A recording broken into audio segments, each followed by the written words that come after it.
Hi, welcome to UB in Review for Wednesday, December 20th, 2023. My name is Mia Burns, and I'm an English major pursuing a bachelor degree at the University of Belize.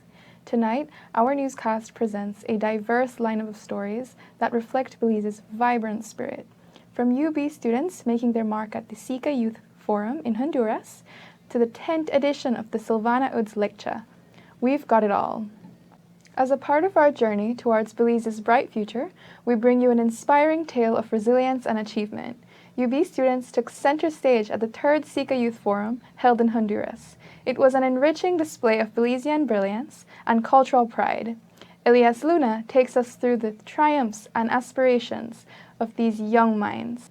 ISCR selected distinguished UB students Jaden Coleman and Ellie Castillo as Belize's representatives at the 3rd ECJ SICA Youth Forum in Honduras. Well, first of all, thank you so much for having me on your review, your podcast, however it is that it is.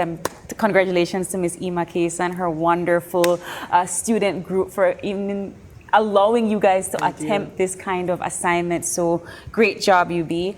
ISCR is the department under NICH, the Institute for Social and Cultural Research, that deals with intangible cultural heritage and heritage continuity.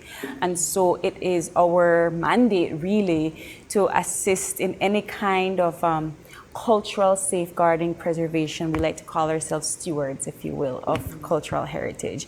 And therefore, these kinds of events do fall under our mandate as a department.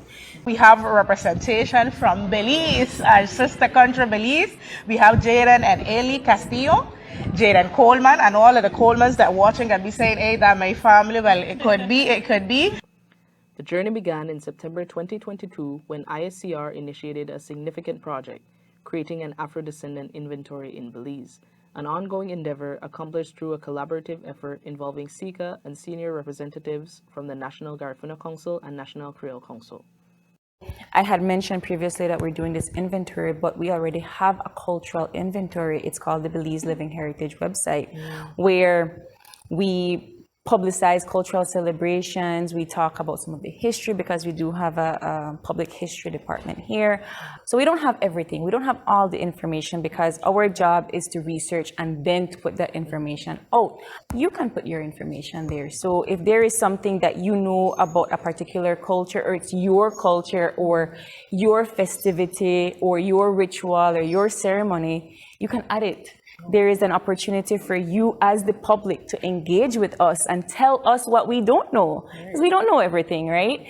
And so there is that part of the inventory where you can click here and give us that information. Of course, our officers vetted to ensure that there are resources so that we can provide it to the public. So it's not just us, we open it for everybody else to be able to engage as well. One notable branch of this project is the youth delegation, which specifically focuses on the voices of Afro-descendant youth. I'm looking forward to is the declaration. I think that's where the diversity will show. I know Belize, we have very specific problems in our cultural agenda. We're going to try to address that. Me and Ellie try to make sure Belize shines through that declaration. But I'm sure we'll also learn a few things about the struggles that other countries are having with their cultural agenda. Unfortunately, in Belize, we still lack that kind of public education, that cultural transmission, if you will, of Afro-descendant heritage. We know we are Caribbean-based. There is no secret that we have African heritage in our country, but the continuity of understanding what that means is very lacking in our society. April Martinez offered valuable insights into their participation in the Youth Forum and illuminated the distinctions and commonalities between Belize and other Central and Latin American countries. We don't have some of the issues that other Latin American countries have, where they have to battle it in court to be recognized as African people, and they have to, claim to the government that they're here. We don't have that issue, but we still have these issues of safeguarding cultural heritage anyway. No, I know some of the folk songs that Naomi and Rosa sung a few minutes ago are similar, the same that you all sing in Belize. Good morning, Miss Lady. How are you this morning? I come to Halancha complaining a very Christmas morning. Beautiful, beautiful. Well, you all seeing that we still have something that unites us and tie us together. And indeed, the Afro diaspora throughout the various countries is something unique. We got culture, we bring the flavor and the taste, the history to the entire countries. But it is important to see that these young people are prepared, they're ready, and they're going to be a part of this historical agenda that indeed will be looking to bring different changes throughout the way how things are being done. Because I'm going to ask you, Jaden, do you feel like there is a integration Central America wide, let's just keep it in Central America wide, where the Afro young people has the space, the opportunity, etc.? Do you feel like there is that chance for us, the Afro descendant? For Belize, at least, I think the chance right now is here and now. I know earlier you asked Ellie, how can the youth benefit from knowing? Well, I think them just seeing me and Ellie here, at least in Belize, knowing that we have a chance to let our voices be heard on what we think the new cultural agenda should be. But I think this right here, just Belize being here, all these different countries and delegates, it's a start. It's definitely a start, but there's a lot of work to be done. We're still trying to get our youths involved. We're still trying to get our education officers involved. We're still trying to get our government involved in other ways. And so for us, it's a fight to be recognized and for us to understand that our differences are not differences at all. We're all trying to get the same thing, which is acknowledgement, right? This representation is hopefully the start of a wonderful trend for the university, and we express our pride as Black Jaguars venture across the Caribbean and the globe. And Elias Luna with UB in Review. Back to you in the studio. Lights, camera, collaboration. The Belize International Film Festival wasn't only about screening international movies, but it also allowed the opportunity to engage the industry experts and creatives with a shared vision of the future of film in Belize. On Saturday, November 4th, the Belize International Film Festival marked a milestone at its first panel discussion with a focus on environmental sustainable development. The panel featured a blend of experienced filmmakers, natural resource management activists, and educators. Distinguished guests Howard and Mitzi Allen from Antigua and Barbuda spoke to us about their fifth production, Deep Blue, an environmental love story, which opened the festival on November 3rd, 2023.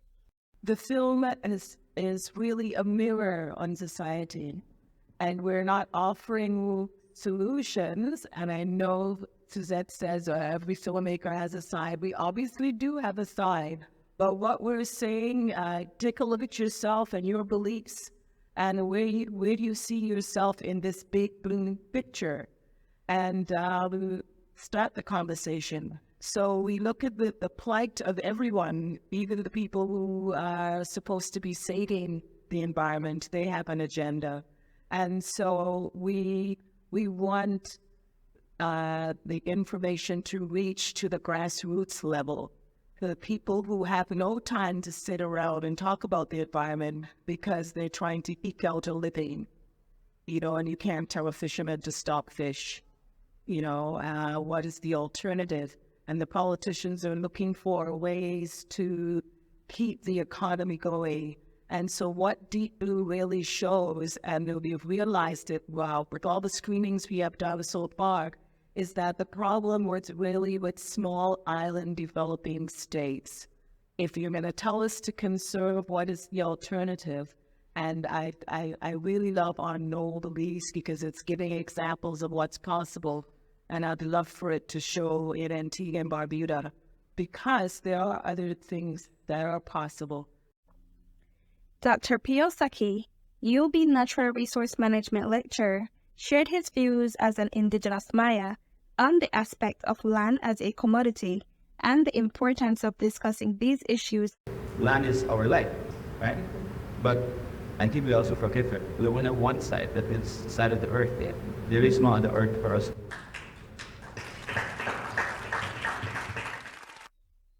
Belizean filmmakers, scholars, activists, and indigenous representatives gathered at his second panel discussion to address a critical issue: indigenous representation in media, with a particular focus on the film industry. Governor General Her Excellency Dame Furila Salam provided opening remarks which highlighted the importance of preserving our cultural and indigenous identity through media representation. It is my hope that racism and stereotypes of what being native is recedes as we see more complex films about ourselves.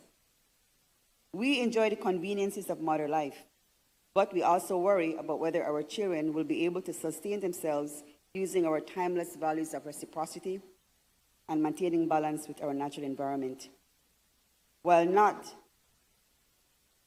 becoming powerless to effect change for a better society. Strong and truthful portrayals of ourselves can help us get there. Whenever the visual arts can educate us like that, we are grateful and we will forever be your fans. On the panel was filmmaker Feline Caetano, who shared her experiences in creating the film Afeni V. Thank you, Ms. Lewis. My role on the panel today was to speak about how it is making the film. So we only had 5 minutes, really and truly, so I couldn't get into it as much as I wanted to. But I did try to stress that there are many inputs. You have the costume designer, you have the cinematographer, you have the editor, you have the sound team and sound design, you have, of course, the producer, the director, the writer. There's so many hands. Caetano highlighted the challenges faced, emphasizing the need for financial support. She underscored the importance of learning and support in her filmmaking journey, crediting these elements for her development as a filmmaker. You know, when it comes to production design as well, the lighting, and these are certain things that require the big budgets that you hear about when it comes to film. But at the same time, I tried to stress the accessibility of it. You know, the fact that here I am, not necessarily a filmmaker to start with, but through learning, you know, through support of many people, I was able to develop into a filmmaker and make a film that, of course, was worthy enough to be on the red carpet for the Belize International Film Festival 2023. One key element is your confidence. The other would be your vision and recruiting other people who have commitment to your vision, who want to see your vision come forward. And I'm blessed because our team, everyone, when I told them the story, hey, this is what we're going to do, this is what we want to see on screen in the final, they all said, yes, I will serve that purpose and that vision, and that's what we did. With this event, a legacy of respect, understanding, and cultural appreciation was established, contributing to the promotion of indigenous representation in Belizean media. This is Shirley Lewis with UB in Review. Back to you guys in the studio. And don't go anywhere, because when we return, UB joins the Belmopan City Council in celebrating Belize at 4-2. It's a poetry extravaganza. We'll be right back.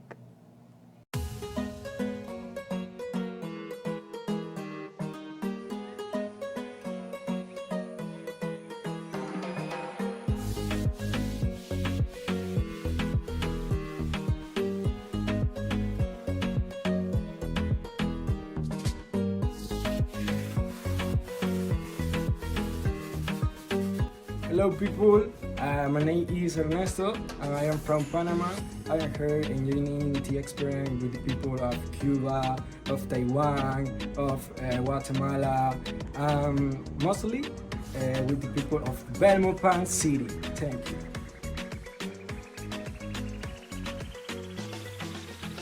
Hello everyone, my name is Lydia and I am from Cuba.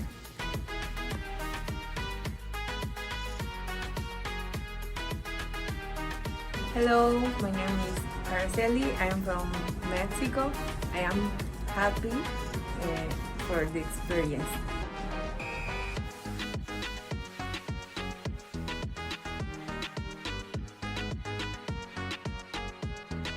Hello everyone, my name is Fernando. I am from Honduras. I feel so happy to stay here in Belize to learn English. Hi, my name is Areli. I am from El Salvador. I am happy to be here.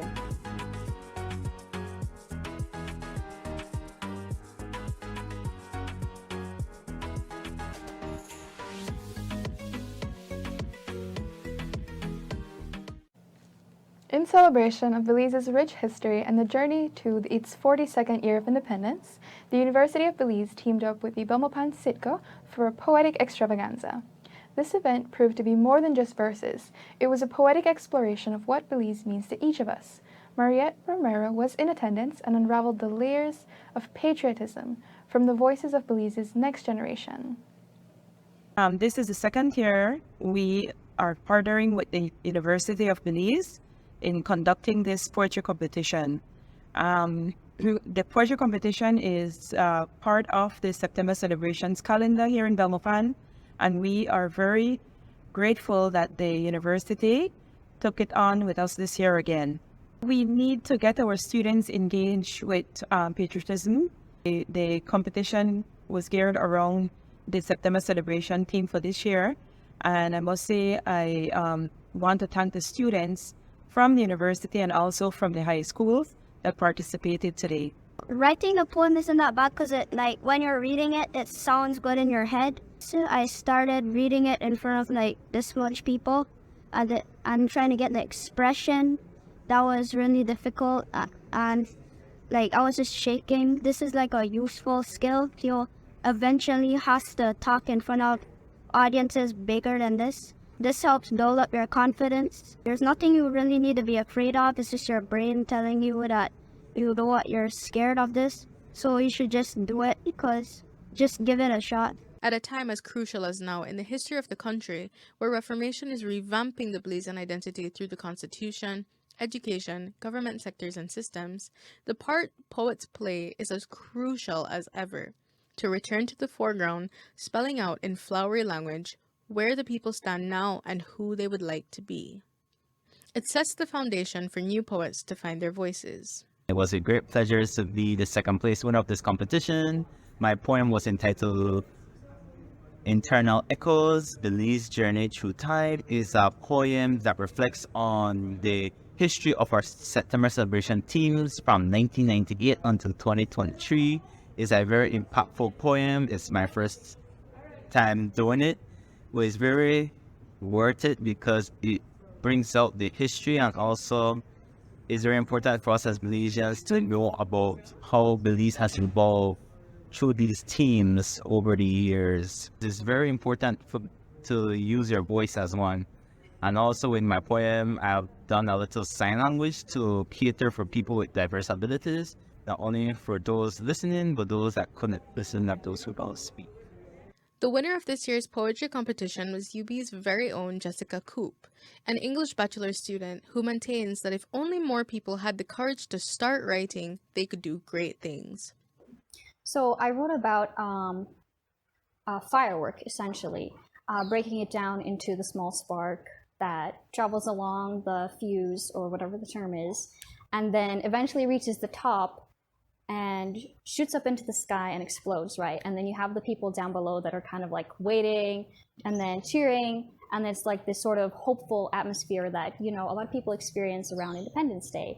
This kind of attitude of celebration and patriotism, and everyone's like, yes, I love my country. So I think I managed to portray a little bit of that in the poem. Okay. And yeah, especially capturing that atmosphere of happiness and excitement and the amazing color of a firework. Right. Yeah. I like that metaphor that I thought immediately of independence when you described it. That is the mark of a poet, to create and to define what has not been defined before. The steady additions to the literature of Belize plummeted. As Belize continues to unravel itself at 42 years, the call for poets to step forward is now. Belize does suffer from a lack of literature. So if you're producing something, you're making something beautiful, and you can use that to represent your country, go for it. Belize's national consciousness as we know it was largely perpetuated by the writers of the 1950s, 60s, and 70s of the nation. A great many published poems have been invaluable to the nation-building required for Belize to achieve its independence, including the piece that is known as the national anthem today. Originally written as a poem by Samuel Alfred Haynes, the father of the nation, George Price, found the words fitting to define the pride of the country. After the 90s, however, a lull settled over Belize. There's a lot of great poets here. I know that. And I think if they would just try, if they could get the courage to start, then they could do great things. And even the poetry competitions could be like larger and more interesting and expand, right? So hopefully having been in it will encourage some students to try it out for themselves and to, you know, build the Belize's literature base even from the B. Right. Poetry gives people a channel to express things that otherwise can't be expressed. Things that they see, things that they hear, things that might be happening. And that's important, especially for a developing country. The country is young, and Belizeans must venture to proclaim their own identities before anyone else can. Once again, this has been Mariette Romero with UB Interview here with Jessica Coop. Back to you in the studio. The future is digital, and the University of Belize is at the forefront of technological advancement. Tonight, we dive into the UB IT Club, where students are programmed for progress in the ever-evolving world of information technology. Krista Dominguez takes you behind the scenes of this dynamic club. In 2005, we created the UBIT Club. Maybe it was a little bit earlier. And the UBIT Club was the club that provided an opportunity for students to do extracurricular activities outside the classroom. That club has existed since then, and in 2019, the ACM, which is the largest computing organization in the world, in fact, it is responsible for the code, which is the guidelines that govern our profession. They did it along with the IEEE. We became a chapter in 2019. So we have the opportunity to have things like distinguished speakers come to the university who will be the top persons in the industry globally. You're talking about people as big as Elon Musk. It was very active in 2019, but then because of COVID, 2020, 2021, we were online, virtual. We began gaining traction once more in 2022 and 2023. For example, for this semester alone, we've already done 3 activities. In fact, we will cap it off at the end of this semester, where we're bringing 75 plus students from primary and secondary schools to the university to do something that is called the Hour of Code, which is a global activity. We have over 1 million persons participating in this activity, and it is to promote computer science. And in fact, that's one of the things we try to do through both UBIT and ACM. The primary objective there is to try to reach not only our students to promote interest in computing, but to spark interest at the younger ages. Because unfortunately, unlike other fields where, for example, in high school, when you went to high school and you got to your 3rd form, you were perhaps given an option to choose either science or art or something, or business, something like that. Unfortunately, we don't have an IT track for in any school really here in Belize. And so then when students come here to our program, unlike maybe somebody who is doing business or doing biology or something else, where they've done 4 years at the secondary level, our students are starting from scratch. And so then a lot of the outreach we try to do is to go out and promote computing, trying to create that spark in students to get them interested in computing, because obviously it is not readily available in the schools. I have been pretty much exposed to plenty of students who have come to me and they come to learn more. I myself have become exposed to robotics, graphic design, and plenty more. Okay, and what was the first thing that originally made you want to join and be a part of ACM?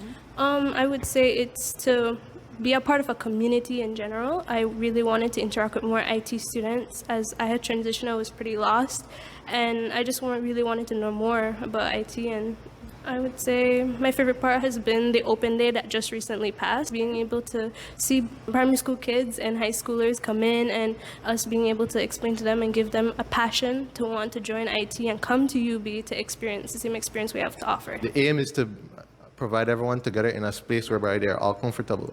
My experience with ACM so far as the chair of the club has been very, we'd say, welcoming, in this fact that we've had already a bunch of participation with the open day, the kickoff event, robot building, the game jam, a whole other list of events, including the hackathon. As the chair, of course, you have a big responsibility. How do you think this will benefit you in your future? It offers me a chance to work with different people with different backgrounds who all have different personalities. So it offers me a chance to improve upon my leadership skills. I took it upon myself to learn more, and I found that I was drawn towards IC. So I just went, and I was like, you know what, I want to major in IC. And when I came here, I was like, I saw the ACM club, and it intrigued me as well because it had a lot of things that I could go into, like robotics, AI, and I wanted to broaden my knowledge on different things at IT as well besides being in the classroom. So that's why I joined the ACM club. Being a female in the IT department does make you open your eye a little bit more on the outside world. It helps me stand more my ground and knowing that I belong where I am. And as long as you have all the knowledge and you know what you're doing, no one can tell you anything apart from that. And this field makes decent amount of cash. For me, I would like to be an independent female that wants to work for myself and work with technology, which I like doing.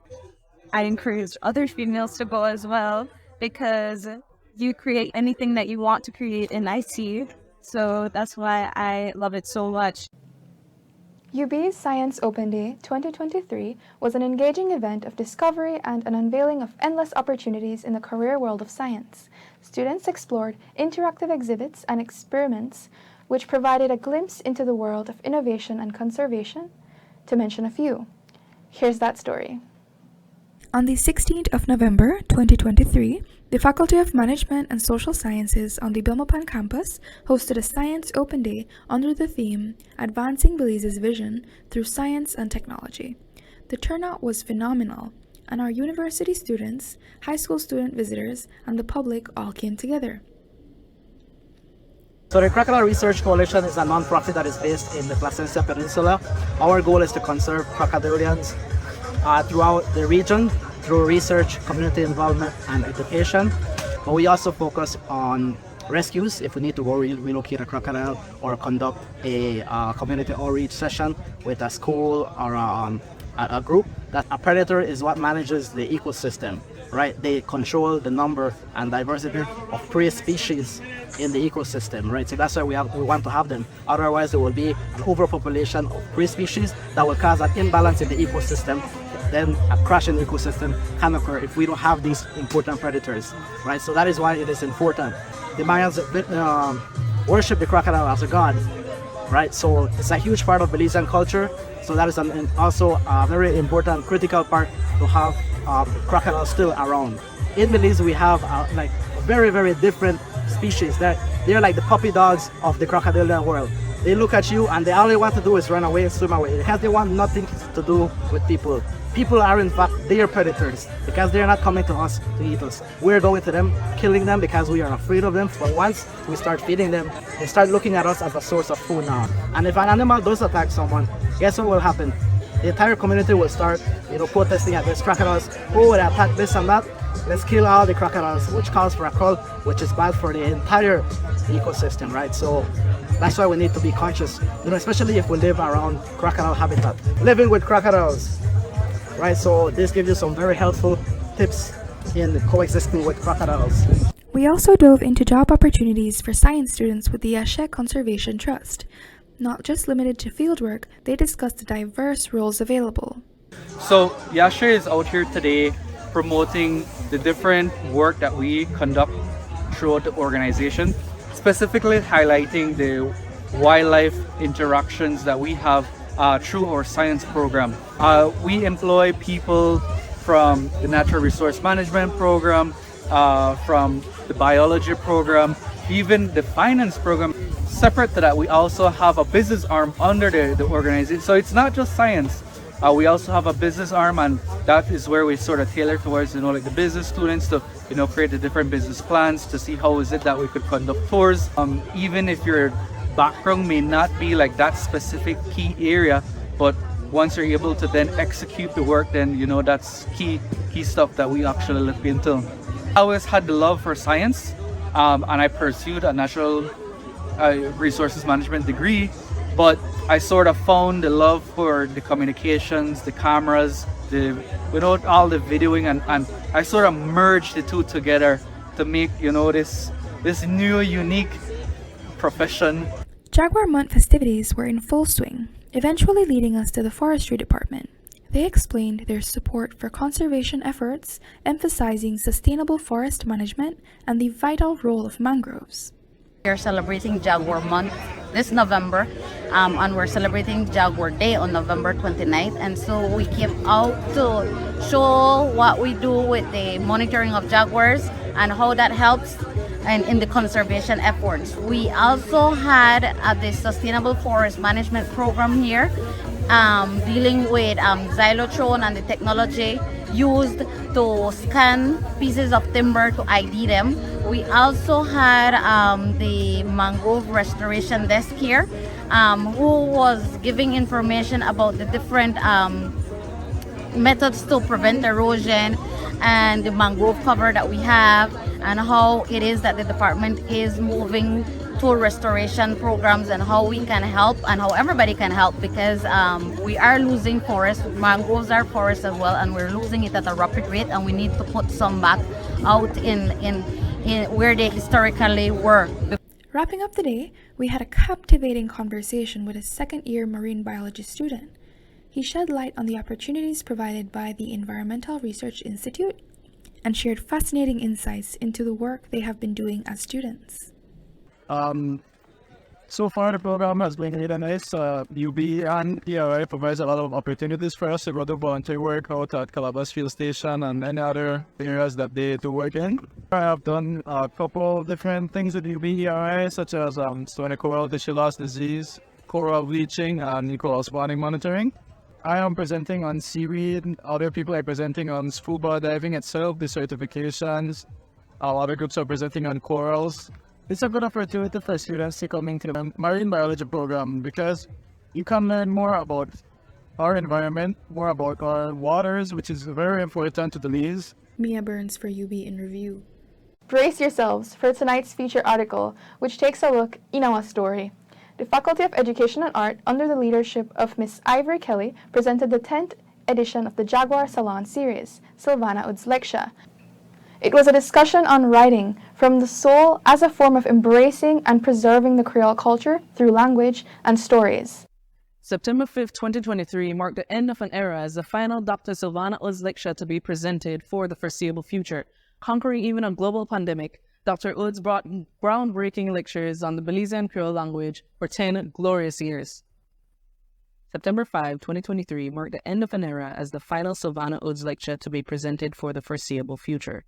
Conquering even a global pandemic, Dr. Silvaana Woods led compelling discussions on the Belizean Creole language for 10 glorious years. This is just beautiful how everything comes full circle. 11 years ago, Dr. Silvaana Woods, along with her brother-in-law, Godfrey Smith, invited to UB Rachel Manley, who shared with us her experiences as a writer. By that time she had written and published 3 memoirs, and we were treated to a very informative, engaging lecture from her on writing. And it was such an intellectually stimulating event. For everybody, I'm sure. As I sat there, I thought we need to have more of this. And I decided to, collaborate with other colleagues to have a lecture series. And because Silvaana Woods was so instrumental in, in bringing that presentation to us, and because of her history in the arts, in culture, in language advocacy, and as well as her long history of lecturing here at UB and being one of the leading lecturers in the Faculty of Education and Arts, she represented the model of an intellectual, of a lecturer, as a teacher. And so it seemed like like the natural choice for the namesake of the lecture series. And we felt that it's important to honor our own people and not wait till they did for till they good, as the song says. And so we named the series after her. And so I had a question specifically about Dr. Silvaana's presentation itself, like writing from the soul in other languages. How do you, as a creative writing teacher here at the University of Belize, encourage writing in Creole amongst your students? How? Very vociferously and enthusiastically and by example. Academic writing doesn't eschew soul writing, as we have heard today. From her tenure as a UB lecturer to more recently working in collaboration with schools on the south side of Belize City, Dr. Silvaana Woods has advocated for the standardization and teaching of Belizean Creole and other native languages. Woods, who symbolically changed her surname Woods to the Creole spelling years ago, spoke on the importance of writing from the soul in the language of said soul. Done the tech route. Already you could say the fact that before people normally use it in science, always English. Even with the ad hoc spelling, people they put this letter H all over because they feeling it. Maybe they're not feeling the aspirate because they aren't with some, but they put the H, which would indicate that. Maybe that will make it emerge as a standard. But I don't know if we did it yet for change the current system again, because it just the start tech route. And you know how that is. You have to have users. If we could teach it systemically, or if we could get somebody go after all them businesses where they use Creole, but for use a standard system, that's the way it take root. And just it take root almost 100% more than it was one good 10 years ago. So it happened. People they feel the soul of the Creole, right? Then just don't want to take too much time because it's so hard to read. And you sit today, the students prove it never has. So yes, actually, like for this that with fit with chicken, whenever I see that, I'm like, it isn't. That correct. It is that correct. One correct. Oh, okay. That one correct. Many do check, you know. Right. When I should say several, not many, but many don't check. Like smart something your dollar, why you no need for the H and the root. Yes, there are exactly. few exceptions. English can a billion. You must go learn a few, right? But you need to take 15 minutes because literacy is a skill. That's why this language rights thing, all right? It's a right, but to make it about the national languages, because somebody come from Lebanon one day, we don't have to put the emergency message in Lebanese, at least in a national language. Right. When I was going to primary school, the teachers would say, don't write in Creole for your stories specifically, for narratives. That's what I remember being a creative writer. It's like, don't write all of it in Creole, but write the dialogue in Creole. You could write dialogue in Creole, but I believe there was barely anyone doing it. The students were afraid of it. Why do you think that is? Why do you feel like they're maybe embarrassed? Because that's how we raise up. Remember in my days, they knock you on your hand if you talk Creole, right? And so the teachers, key. If we could get them in their continuing professional development workshops to embrace the language, not just multilingual, but multiliterate, not just bilingual, biliterate, or try, because Spanish too, right, at least. So that's the way to do it, because then there's a standard way for write it, so anything you want to say, you don't have to wonder for write it to confuse people, and then we could get to the real thing. Write it the way the keep heart would say instead of stage stress. Woods whisked the audience through samples of her creative work completed in Creole, born by her experiences during the COVID-19 quarantine and years of working with Creole in its written form.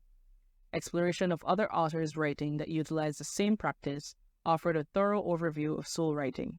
The practice, Woods conveyed, is a beautiful, creative, and spiritual one that should be encouraged at all educational levels. This year's guest speaker was Mr. Cesar Ross, a distinguished lecturer who was with UB for 23 years. Yeah, it was a challenge, and I kept staying up several nights because how to get the prose and poetry that will speak to a process, because I was looking at it as a process to reaching to the point where I'm telling Belizeans they have to get involved, right? And so how to get to that and searching for the prose and the poetry that would speak to those different periods as such. It took a lot of reading and a lot of going back into the archives that we can find as such on these stories and these poetry that have been written from years back. And we went back to people way back in the late 50s, early 60s, but we find good material in those. He discussed the topic of constitutional development and its presence in Belizean literature, drawing attention to his continuing involvement with the People's Constitution Committee and its mission. We have asked that this whole year be started defined as Constitution Year across the educational system at all levels. And what the Commission has sort of suggested that we can host and fund competitions in poetry, in through TikTok, presentation, the actual spoken word poetry, and posters and debates, and so different methods of getting people involved, getting people to participate, and to make these presentations as effective as they could. During his presentation, Ross shared various works of poetry and prose, shedding light on the historical documents that have played a vital role in shaping Belize into the nation it is today.